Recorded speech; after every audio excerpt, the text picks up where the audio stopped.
রাধে রাধে বন্ধুগণ, জয় শ্রীকৃষ্ণ। সমগ্র শ্রীমদ্ ভগবদ্ গীতা এবং বাংলা অনুবাদ শুনতে সঙ্গে থাকুন।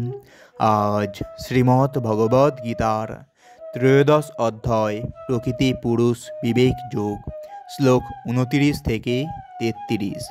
ওম নমো ভগবত বাসুদেবায়। সমম পশ্যন হি সর্বত্র সমবস্থিতম ঈশ্বরম ন হিনস্তি আত্মনা আত্মনাম তত জাতি পরাম গতিম।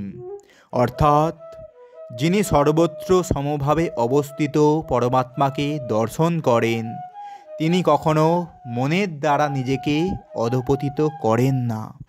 এভাবেই তিনি পরম গতি লাভ করেন। এর তাৎপর্য, জীবাত্মা তার জড়জাগতিক অস্তিত্ব স্বীকার করে নিয়ে তার চিন্ময় অবস্থা থেকে ভিন্নতর অবস্থা লাভ করেন। কিন্তু কেউ যখন বুঝতে পারে যে পরমেশ্বর ভগবান তার পরমাত্মা অংশ প্রকাশ রূপে সর্বত্র বিরাজিত, অর্থাৎ কেউ যখন সর্বভূতে পরমেশ্বর ভগবানকে দর্শন করতে পারেন, তখন আর তিনি বিনাশী মনোভাব নিয়ে নিজেকে অধঃপতিত করেন না, এবং তাই তিনি তখন ধীরে ধীরে চিন্ময় জগতের দিকে অগ্রসর হতে থাকেন।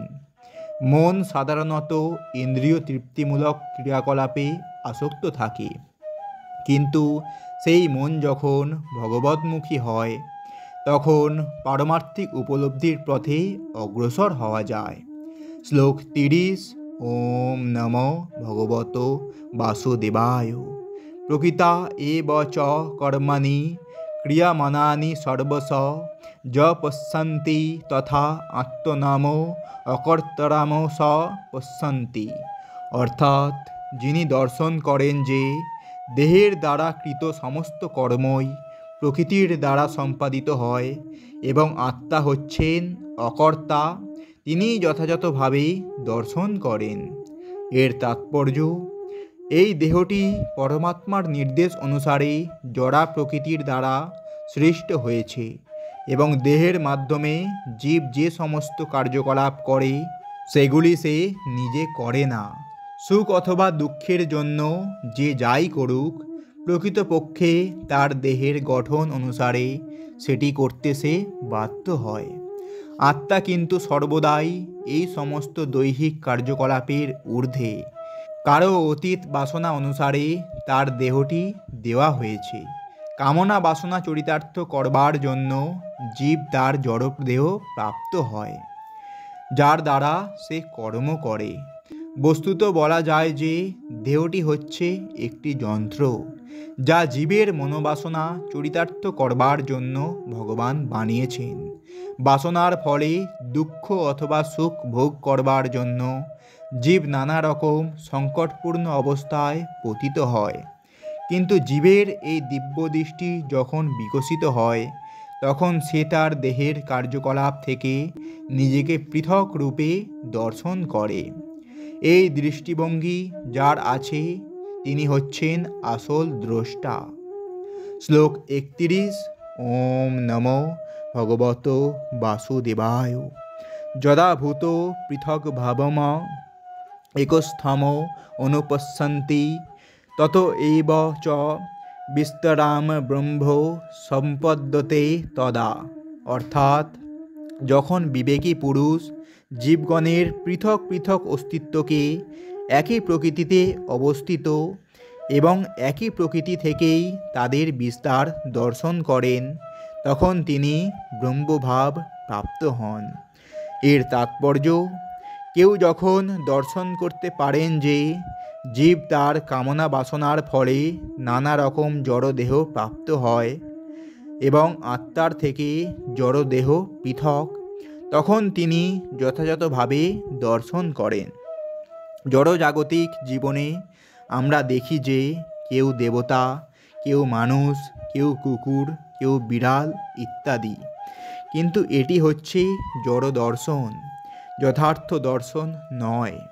জীবন সম্বন্ধে জড় ধারণার ফলেই এই জড় বিভেদ প্রতিভাত হয়। জড় দেহের বিনাশ হয়ে যাওয়ার পর আত্মা একই থাকে। জড়া প্রকৃতির সংস্পর্শে আসার ফলে আত্মা নানা প্রকার শরীর প্রাপ্ত হয়। কেউ যখন তা দর্শন করতে পারেন তখন তিনি দিব্যদৃষ্টি প্রাপ্ত হন। এভাবেই মানুষ, পশু, বড় ছোট আদি পার্থক্য থেকে মুক্ত হয়ে তার চেতনা তখন পরিশুদ্ধ হয় এবং তিনি তখন তার চিন্ময় স্বরূপে কৃষ্ণ ভাবনামৃতে উন্নতি সাধন করতে সক্ষম হন।